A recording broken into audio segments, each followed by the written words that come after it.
الحمد للہ رب العالمین والصلاة والسلام علی الانبیاء والمرسلین اعوذ باللہ من الشیطان الرجیم بسم اللہ الرحمن الرحیم رب اشرح لی صدری ویسر لی امری واحلل عقدۃ من لسانی یفقہوا قولی واجعل لی وزیرا من اہلی۔ محترم سامعین، السلام علیکم ورحمۃ اللہ وبرکاتہ۔ الحمدللہ قرآن پاک کا مطالعہ ہمارا جاری ہے۔ سورہ النساء کی آیت نمبر 84 تک ہم پڑھ چکے ہیں۔ آج انشاءاللہ آیت نمبر 85، 86 اور 87 پڑھیں گے۔ اعوذ باللہ من الشیطان الرجیم بسم اللہ الرحمن الرحیم۔ من یشفع شفاعتا حسنتا یکن لہ نصیب منہا، جو کوئی سفارش کرے گا اچھی سفارش تو اس کو اس کے اندر سے حصہ ملے گا۔ ومن یشفع شفاعتا سیئتا یکن لہ کفل منہا، اور جو کوئی بری سفارش کرے گا تو اس کی ذمہ داری اس کے اوپر پڑے گی۔ وکان اللہ علی کل شیء مقیتا، اللہ تعالیٰ ہر چیز کے اوپر قدرت رکھنے والا ہے۔ اب یہاں پہ سفارش کا مسئلہ ڈسکس ہو رہا ہے۔ ہمارے یہاں سفارش کا بھی بڑا معاملہ چلتا ہے، دنیا کے اندر بھی یہ بہت ایک معاملہ چلتا ہے اور آخرت میں بھی ہوگی یقیناً۔ تو یہاں پہ خاص طور پہ دنیا کے معاملوں کو یہاں پہ ڈسکس کیا جا رہا ہے کہ یہاں پہ بری اور اچھی سفارش کی بات ہو رہی ہے۔ قیامت کے ظاہر ہے بری سفارش تو نہیں ہوگی، وہاں تو اچھی کی اجازت ملے گی تو ملے گی۔ یہاں خاص طور پہ دنیاوی معاملہ ڈسکس ہو رہے ہیں کہ ایک دوسرے کی جو سپورٹ کی جاتی ہے، ایک دوسرے کے لیے گواہیاں دی جاتی ہیں، ایک دوسرے کے لیے سفارشیں کی جاتی ہیں۔ یہاں یہ بات بتائی جا رہی ہے کہ جو کوئی اچھی سفارش کرے گا، کسی ضرورت مند کے لیے سفارش کرے گا، کھڑا ہو کسی کے حق میں بولے گا، یعنی کہ ایک شخص ہے جو پھنس رہا ہے، اس کو لوگ پھنسائے چلے جا رہے ہیں، آپ اس کی سفارش کرنے کے لیے کھڑے ہو گئے، نہیں ہے اس کے ساتھ زیادتی ہو رہی ہے، یہاں غلط ہو رہا ہے، خود کھڑے ہو گئے یا کسی اور کو اس کے سپورٹ کے لیے کھڑا کر دیا۔ تو جو کوئی اچھائی کے معاملے میں کسی کی سفارش کرے گا، کسی کی سپورٹ کرے گا، کسی کی ہیلپ کرے گا، تو اس کی جو بھی اچھائی ہوگی اس کے اندر سے اس کو حصہ ملے گا۔ یقیناً یعنی کہ کسی نے اچھا کام کیا، کسی کو اس کا حق نہیں دیا جا رہا، آپ نے کر کے اس کا حق اس کو دلوا دیا، ساتھ اس کے کھڑے ہو گئے، تو جو بھی اس کو اجر ملا، ثواب ملا، اس کا جو آپ نے حق دلوایا اس کے لیے آپ کا بھی حصہ اللہ کے یہاں مقرر ہو گیا، وہ نیکی آپ کے کھاتے میں لکھی گئی ہے، وہ آپ کو اس کا اجر عظیم ملے گا اللہ کی طرف سے۔ اس کے برعکس جا کے دوسری بات آ رہی ہے کہ وہیں یشفع شفاعۃ سیئۃ، جس کسی نے کوئی بری سفارش کی، ایک بندہ کو حق بنتا ہی نہیں تھا، اس کے ساتھ مل کے آپ نے اس کو کسی اور کا حق جو ہے مار کے اس کو دلوا دیا، اس کی سفارش میں آپ کھڑے ہو گئے، اس کے لیے کیا لگا کہ یقول لہ کفل منہا، وہ بھی اس کے لیے اس کی ذمہ داری اس کے اوپر پڑ جائے گی۔ یہاں پہ دیکھیں عام طور پہ ترجمے میں دونوں طرف حصہ لکھا ہوتا ہے، ایک طرف نصیب کا لفظ ہے، جہاں اچھائی کی بات آ رہی ہے وہاں پہ آ رہا ہے یقول لہ نصیب منہا، اور جہاں پہ بری سفارش کی بات آ رہی ہے وہاں پہ آ رہا ہے یقول لہ کفل منہا۔ یہاں پہ کفل کا لفظ ہے، وہاں پہ نصیب کا لفظ ہے، دونوں تو ایک جیسے لفظ نہیں، اللہ تعالیٰ نے اللہ تعالیٰ لفظ استعمال کیے دونوں مقامات پر۔ اب جہاں پہ اچھائی کی بات ہے وہاں پہ تو سیدھی سیدھی بات ہے کہ اس کو نصیب کا لفظ لکھا کہ اس میں اس کا حصہ مقرر اس کو مل جائے گا، لازمی جس نے بھی اچھائی میں سپورٹ کی اس کے یہاں اللہ کا اجر لکھا گیا اس کو مل جائے گا۔ لیکن یہاں پہ جہاں دوسری بات ہے، جہاں کہ بری سفارش آپ نے کی ہے، یہاں پہ کفل کا لفظ اللہ نے کہا ہے۔ کفل سے ہم کہتے ہیں کہ کفیل جس کو استعمال کیا جاتا ہے، کفالت اس کو ہم کہتے ہیں کہ کسی کی ذمہ داری اٹھا لینا پوری پوری، اس کو کفیل اور کفالت کے معاملے میں استعمال ہوتا ہے۔ تو یہاں پہ بھی آئے گا جس نے کہ بری سفارش کسی کی کر دی، کہ برائی میں اس کی سپورٹ کر دی، کہ وہاں کا حق نہیں بنتا تھا، آپ نے ساتھ لگ کے اس کا نام کسی اور کا حق مار کے اس کو دلوا دیا، تو وہ اس کی ذمہ داری آپ پر پڑ جائے گی، آپ کو پورا پورا اس کا جواب دینا پڑے گا کہ آپ نے کیا حرکت کی، کیوں کسی کا آپ نے سپورٹ کی، کیوں کسی کا حق مارا، باقاعدہ اس کا جواب دہ ہونا پڑے گا۔ جو اچھائی میں آپ نے سپورٹ کی اس میں سمجھو کہ جواب دہ ہونے کی ضرورت نہیں ہے، وہ اب تو آپ کا اجر آپ کو لکھا گیا، آپ نے اچھائی میں سپورٹ کی، آپ کے نام اعمال میں نیکی درج ہوگی، اس کا آپ کا اجر مل گیا۔ لیکن جہاں برائی میں آپ سپورٹ کر رہے ہو وہاں پوری پوری ذمہ داری آپ کے اوپر عائد ہوگی کہ یہ تو اس کا بنتا ہی نہیں تھا، تم نے سفائی کر کے اس کا حق اس کا مار کے اس کو دلوا دیا، یہ کام تم نے کیوں کیا۔ باقاعدہ اس کی سزا بھی ملے گی اور باقاعدہ اس کے آگے تم تو کہ اللہ کے سامنے جواب دینا پڑے گا، پوری پوری ذمہ داری عائد ہو جائے گی تم نے ایسا کام کیوں کیا۔ تو یعنی کہ لفظ اللہ نے چینج کر دیا یہاں پہ کہ اس کا سزا تو ظاہر ہے کہ ملنی ہے، جواب دہی پورا پورا ہونا پڑے گا، پوری اس کی ذمہ داری جو ہے تم پر ڈل جائے گی کہ تم نے کیا حرکت کی۔ تو یعنی کہ یہ بڑا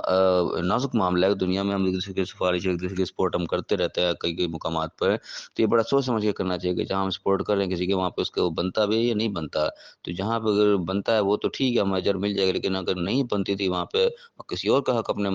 مار کر کسی اور کو دلوا دیا تو یہ بڑا سخت معاملہ ہو جائے گا کہ اللہ کے اس کی بڑی سخت طریقے سے پکڑ ہوگی کہ اللہ نے یہاں پہ جس انداز سے استعمال کیا ہے وہ انداز یقینی طور پہ بڑا متنبع کرنے والا ہے۔ اور اب فرمایا کہ وکان اللہ علی کل شیء مقیت، اللہ تعالیٰ ہر چیز کے اوپر جو ہے وہ طاقت رکھنے والا ہے، قدرت رکھنے والا ہے، اللہ کی قدرت سے کوئی چیز باہر نہیں ہے۔ تم یہاں پہ کوئی سفارش کر رہے ہو کسی کی تو قیامت کے دن تمہاری اس سے بچت نہیں ہوگی، دنیا میں بھی اللہ تعالیٰ پکڑ کر لے گا، تمہیں اس کا بدلہ کہیں اور سے جو ہے وہ دینا پڑے گا، اور قیامت کے دن تو جواب دہ ہونا ہی ہونا ہے پھر۔ اور اگر فرمایا کہ وَإِذَا حُيِّيتُم بِتَحِيَّةٍ فَحَيُّوا بِأَحْسَنَ مِنْهَا أَوْ رُدُّوهَا، یہاں پہ یہ دعا سلام اور ایک دوسرے کے ساتھ جو میل ملاپ ہوتا ہے اس کے کچھ آداب سکھائے جا رہے ہیں کہ جب بھی تم کوئی دعا دیے جاؤ، کوئی دعا سلام کی پیش کیے جائے تمہارے سامنے، تو اس کو اسی طریقے سے لوٹاؤ، یا پھر اس سے بہتر طریقے سے بلکہ لوٹاؤ، یا پھر کم از کم اسی کو برابر کا اس کو تم لوٹاؤ۔ یعنی کہ دنیائی معاملات یہاں پہ جو کیے جا رہے ہیں، ایک دوسرے کے ساتھ میل ملاپ ہوتا ہے، کوئی تحفے تحائف دیے جاتے ہیں، ایک دوسرے کے ساتھ جو معاملات ہوتے ہیں ان کی طرف ایک اچھی ترغیب دلائی جا رہی ہے کہ جب بھی تمہیں کسی نے کوئی تحفہ دیا، کوئی دعا دی ہے تمہیں، تو اس سے تمہارا اب جواب اس سے بہتر ہونا چاہیے کہ تم بہتر سے بہتر ہو۔ اب یعنی کہ ہر شخص جو اس طرح توجہ دے گا کہ اس نے آج مجھے یاد ہے میں اس سے مزید بہتر چلوں دنیا میں، یعنی کہ بہتری سے بہتر کی طرف بہتر جائے گا انسان، بجائے کہ اس کے پیچھے جائے۔ تو یہ ایک ترغیب دلائی جا رہی ہے کہ انسان کس طریقے سے دنیائی معاملات میں ایک دوسرے سے آگے بڑھے، اچھائی کے معاملوں میں کسی نے دعا دی ہے تو آپ اس سے زیادہ اچھے بڑھ کے دعا دو۔ جس طریقے سے عام طور پہ ہم السلام علیکم کہتے ہیں کہ جو ہمیں وعلیکم السلام ورحمۃ اللہ ہم کہہ دیتے ہیں، اس طریقے سے کوئی پہلے ورحمۃ اللہ کہہ کے ساتھ وہ برکات ہو اس کے ساتھ ایڈ کر دیتے ہیں۔ تو یہ ایڈ کرنے کی طرف انسان اللہ تعالیٰ ترغیب دلا رہا ہے، یہ کم از کم اس کے برابر کا جواب ہماری طرف سے ہونا چاہیے۔ اب یہ صرف خالی سلام کیا تھا کہ نہیں، یہ تحیت ان کا لفظ یعنی کہ ایک ڈیپ قسم کا لفظ ہے، کافی اس کے اندر